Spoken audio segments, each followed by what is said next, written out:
Buen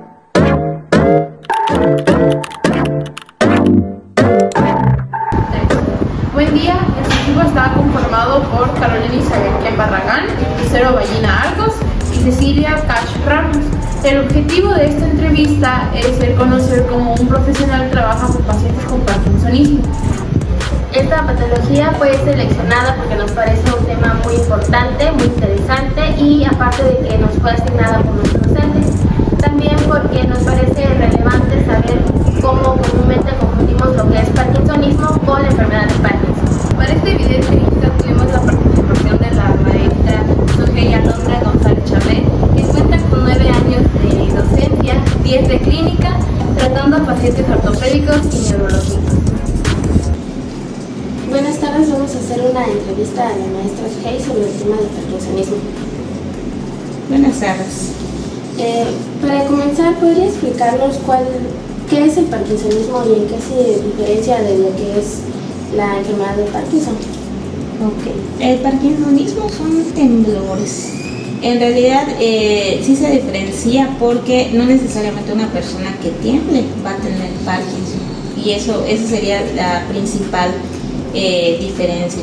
Teológicamente no sería, digamos, puede que vea a una persona o la explore y esté temblando y yo lo primero que pienso no es Parkinson, pero no puede ser un temblor fisiológico propio de la edad, por alguna tendinopatía que tenga el paciente. Entonces ese es el parkinsonismo. Y desde ese punto de vista o de la experiencia que tiene, ¿cuáles son las principales causas o los factores que desencadenan la patología? En cuanto al parkinsonismo. Del parkinsonismo. Ok, principalmente yo pienso que es la parte nada más idiopática o la fisiológica. ¿Por qué? Porque de repente nosotros tenemos un temblor, incluso aunque no seamos adultos mayores, nos puede temblar una parte de nuestro cuerpo, sobre todo en específico las manos. Pero a diferencia, como bien comentaba hace rato, de la enfermedad de Parkinson, que es principalmente cuando estamos en reposo, puede ser que el temblor sea por intención. Por ejemplo, que yo quiera agarrar esta carpeta y empiece a temblar. Entonces la intención de agarrar esta carpeta, y a veces no tiene explicación ese parkinsonismo, solamente se llama idiopático porque no tiene como tal una causa aparente.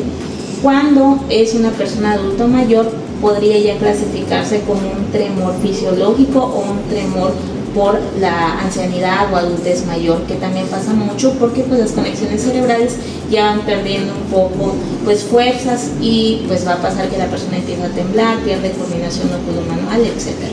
¿Y a qué se refiere con tremor fisiológico? Tremor es el temblor, es el temblor, pero ¿de qué origen fisiológico se dice? Porque es benigno, no va a avanzar, no va a, probablemente, sí pueda limitar a las personas, sí, porque pues a nadie le gusta estar temblando, pero es diferente al temblor parkinsoniano, al del Parkinson, perdón, porque el temblor de Parkinson ya sabemos que viene con un déficit de la dopamina y esa es progresiva, se va deteriorando la persona en el habla, en la marcha, etcétera. E incluso tiene problemas cognitivos. En cambio, si es un tremor fisiológico, un temblor fisiológico o benigno, va a estar ahí el temblor y probablemente no vaya a progresar. Sí puede afectar un poquito y también podemos nosotros como fisioterapeutas estar pues interviniendo en la calidad de vida de esa persona, pero lo único que vamos a hacer es que es benigno. O sea, sabemos que es benigno, no te va a pasar más nada como si fuera una enfermedad de Parkinson. Bueno, entonces, además de lo que es el temblor en el parkinsonismo, ¿qué otros síntomas síntomas lo caracterizan? En el parkinsonismo, pues principalmente va a ser el temblor, también la limitación funcional, porque como te comentaba, si una persona está temblando, tampoco viene siendo hasta cierto punto normal. Yo pues no sé, agarro esta hoja y tiembla mi mano. También va a condicionar a que tenga como que esa parte psicológica. Pues sobre todo si soy una persona joven y tiemblo, ¿no? O una persona del área de la salud y estoy temblando, va a parecer que yo no sé hacer las cosas, cuando en realidad sí las sé hacer, pero por ejemplo ese temblor pues está ahí, nada más, no viene ni siquiera por nerviosismo, sino que ahí está mi temblor. Y también condiciona mucho a esos síntomas psicológicos que puede venir, pues ansiedad, depresión, porque pues, aunque sé que es algo que puede ser que no avance más, pero sí me va a estar limitando tanto ocupacionalmente como también en el área psicológica. Había leído que en el parkinsonismo algunos síntomas son de, por ejemplo, la persona adopta la postura del simio, Sí. como encorvado. Sí. Pero ¿se da más en lo que son las personas mayores o también en las personas jóvenes? En cualquier persona En cualquier persona puede darte, o sea, de acuerdo también a la etiología, o sea, al origen de ese parkinsonismo, porque como bien te digo, habían orígenes que son idiopáticos, hay orígenes que también tienen que ver con otras deformidades óseas y pues traen esas comorbilidades que es que va a estar el temblor y la persona va a tener otras enfermedades, por ejemplo esta deformidad que dices o este signo característico del simio puede presentarse tanto en adultos mayores como en adultos jóvenes. Y bueno, ¿cómo realizaría usted el diagnóstico de la condición? O sí, con toda la fisioterapia, ¿cómo realizaría el diagnóstico? Primero que nada, hacer una anamnesis. La anamnesis es que yo le voy a hacer, así como tú me estás haciendo una entrevista ahorita, yo voy a entrevistar a mi paciente. En esa entrevista, desde que entre el paciente voy a notar pues su tipo de temblor, ¿no? Si es un temblor, eso ya sería parte de la observación. Si es un temblor en reposo, si es un temblor al movimiento, un temblor de intención, a intentar hacer algo. Le voy a hacer las preguntas de cuándo se empieza a presentar su temblor, hace cuánto tiempo, no hace un mes, hace un año. Hay personas que también dejan pasar mucho tiempo porque mientras no tengamos dolor, pues no vamos al médico o al fisioterapeuta. Entonces todos esos datos son importantes que me los dé fidedigamente el paciente. Obviamente confiar en que me esté diciendo primero que nada la verdad, porque a veces por pena puede ser que digan, ese temblor lo tengo desde hace 5 años, pero no me lo dicen y me dicen, no sé, hace un mes. Y pues eso ya me dio un dato erróneo y que yo puedo pensar que es otra enfermedad. Si ya el paciente estuvo 5 años con ese temblor y digamos no evolucionó, pues nos habla de que hasta cierto punto es algo benigno. En cambio, si es de origen repentino, hace un mes y ya empecé a temblarme primero un dedo, después 2 dedos, después toda la mano completa, después es un temblor así tipo balístico rítmico, ahí sí ya me da como que más pauta de que es algo más grave porque está evolucionando de una manera muy rápida. Ese pequeño temblor que empezó.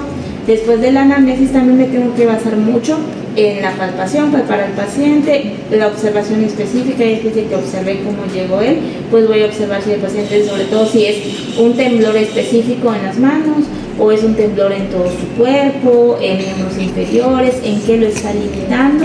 Y también tengo que ver si él tiene una referencia médica, si ya le hicieron algún estudio antes, porque también esta parte del parkinsonismo podría venir de un origen neurológico periférico, que tenga, digamos, una afectación en la mielina de los nervios periféricos, y eso puede hacer que el desgaste de esa mielina haya pocas conducciones y haga que esté temblando. Incluso hasta un síndrome del túnel carpiano te podría generar un parkinsonismo. Sí. En la sección, continuando la sección de entrevistas, pues desde el punto de vista fisioterapéutico, ¿cómo aborda usted el tratamiento de los pacientes con parkinsonismo?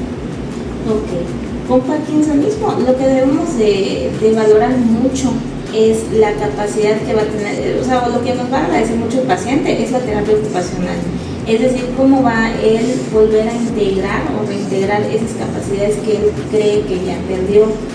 Si tú te pones a ver muchos videos de YouTube, por ejemplo, de ese tipo de temblores, hay personas que luego por no ir a terapia pueden perder incluso tanto esta motricidad fina, que digamos en una mujer de repente es importante estar presentable, no maquillarse, peinarse, etcétera, y ya no pueden ni siquiera delinearse, maquillarse. Entonces todo eso, lo que tú recabes que a la persona le importa mucho en su funcionalidad, es lo que vas a tú pues hacer. De repente pues pensamos que solamente el terapeuta ocupacional lo va a hacer, sin embargo nosotros también estamos capacitados, obviamente sin suplir a la profesión de terapeuta ocupacional, para hacer todo este análisis, incluso de la musculatura fina, que debemos de fortalecer, porque al momento de temblar también las personas dejan de hacer las cosas. Entonces, si yo estoy temblando, me tiembla la mano, entonces prefiero no lo agarro digamos con los dedos, sino que lo voy a agarrar así, y estoy supliendo y voy a debilitar esas estructuras que no voy a estar utilizando. Entonces también enfocarme en todo lo que está debilitado y toda la terapia ocupacional para individualizar a cada paciente para que ellos funcionen de la mejor manera posible y lleven sus actividades también que estaban acostumbrados a hacer. Ok. ¿Qué tipo de ejercicios o técnicas son más efectivos para mejorar lo que es la movilidad y la calidad de vida de estos pacientes? Ok, pues como te mencionaba, las técnicas van a ser muy individualizadas. O sea, sí podemos hablar en general de como objetivo recuperar un poco de la motricidad fina que tenga este paciente. Otro objetivo sería reintegrarlo a sus actividades de la vida diaria, ya sea pues escolar, laboral, social, etc. Y cada uno de estos pacientes va a estar distinto. Entonces, como tal, una técnica podría también ser en terapia ocupacional hay uno que manejamos que es de restricción. Si digamos que de los dos miembros superiores está afectado el miembro superior derecho más que el izquierdo, el paciente empieza a utilizar más el izquierdo que el derecho. Y lo que yo quiero hacer es esa terapia de restricción, no tienes que utilizar las dos. Entonces en la terapia te puedo restringir el izquierdo para que tú utilices más el derecho, porque aunque es el más afectado, más dañado, es el que me interesa que estés trabajando para que no lo pierdas, o sea, no pierdas esa movilidad y esa conexión. También se da mucho la terapia de espejo. En la terapia de espejo, tú pones literalmente un espejo entre ambos miembros. Si el derecho, volviendo a este ejemplo, está más afectado, vamos a realizar movimientos, vamos a tapar el derecho y vamos a realizar movimientos frente al espejo con el miembro superior izquierdo para que le llegue una conexión nerviosa al derecho que le mande de que sí, si el izquierdo está pudiendo hacer bien las cosas, tú también puedes. Y eso, aunque parezca un ejercicio muy sencillo, va a ser esa retroalimentación en el cerebro para que nosotros, o en ese caso nuestro paciente, pueda moverse de una mejor manera. En otras técnicas, pues también hay técnicas de neurodesarrollo que no precisamente van a ser solamente para bebés, sino que todas estas técnicas de neurodesarrollo como CABA, BOBA, Toman de Lacato, que vienen muy de la mano con técnicas de terapia ocupacional, las podemos implementar en nuestro paciente que tiene este parkinsonismo. ¿Y usted cree cuáles son los principales objetivos de la fisioterapia al manejar este tipo de patología? Como te había comentado, reintegrar al paciente a su vida, mejorar esta calidad de vida. Puede ser que como esto no se les va a quitar, que no vaya a mejorar al 100%, no le vamos a mentir al paciente, pero en un 50, un 60% que se le quede esa calidad de vida que tenga, que el paciente no se retraiga socialmente, porque entre más se retrae socialmente, menos va a poder avanzar en su terapia, hablando mucho de lo psicológico. Y otra de las cosas, pues ya hablando más como fisiológicamente, como fisio, pues es recuperar esas conexiones nerviosas o mejorar esas conexiones nerviosas para que se quede ahí estancado. O sea, si no va a mejorar, pero que no empeore tu paciente, que vaya retroalimentándose para que no haya ese empeoramiento precoz. Porque cuando el paciente no se atiende, puede ser que sea un paciente muy joven, unos 25 años, y a los 30 años ya no use por completo esa extremidad porque tiembla. Y cuando al contrario, debería de utilizarla más para fortalecer esas conexiones nerviosas. ¿Qué tan importante es la intervención temprana en pacientes con parkinsonismo? Pues es muy importante. En realidad, en todas las patologías, entre tú más rápido actúes, va a ser de una mejor calidad de vida y mejor la mejoría que va a haber, más pronta mejoría va a haber. Vamos a evitar que esta patología progrese más en nuestro paciente y lo vaya limitando. Esa es la importancia que hay, es una importancia fundamental. ¿Qué recomendaciones le darían a cuidadores o familiares de pacientes con esta condición?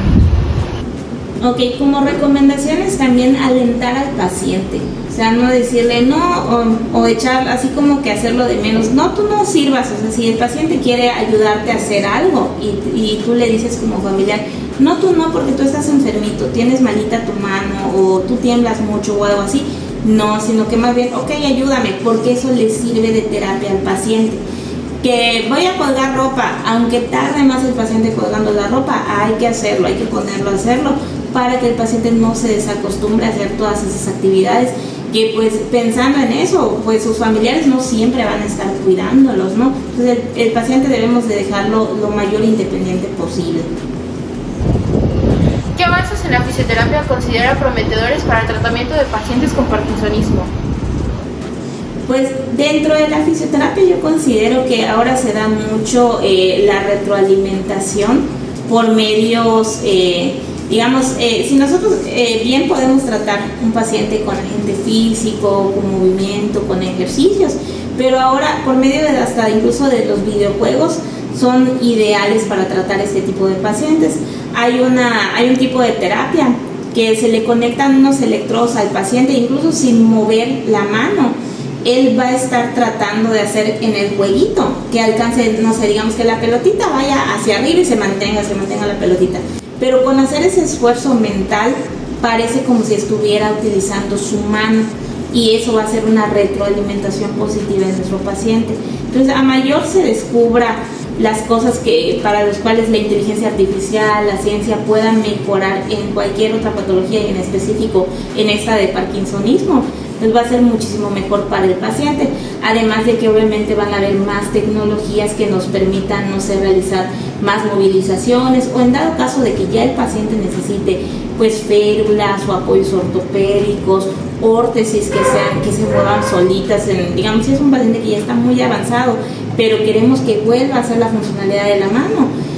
Aquí no hay todavía, pero en otros países sí hay, por ejemplo en Estados Unidos, que ya hay estas órtesis que van a hacer que se muevan solo sus manitas por medio de electrodos. Le agradecemos pues por la entrevista que nos permitió y eso sería todo. Muchas gracias, Alex. Lo más relevante que aprendimos sobre el parkinsonismo es que este suele estar constituido por diversos trastornos que van a estar acompañados de síntomas muy similares a lo que es la enfermedad de Parkinson, pero que estos van a ser secundarios, es decir, que van a desencadenar por factores como lo son infartos cerebrales o accidentes. Lo relacionado de este tema de investigación con lo que hemos visto en clase son demasiado similares, ya que hemos visto la manera de abordar este tipo de enfermedades. La única diferencia es en cómo los fisioterapeutas abordan esta enfermedad dependiendo del paciente. Lo que nos llamó mucho la atención fue cómo los profesionales tratan cada una de las enfermedades con los diferentes pacientes. Lo que tienen en común es que cada uno de estos tiene afectaciones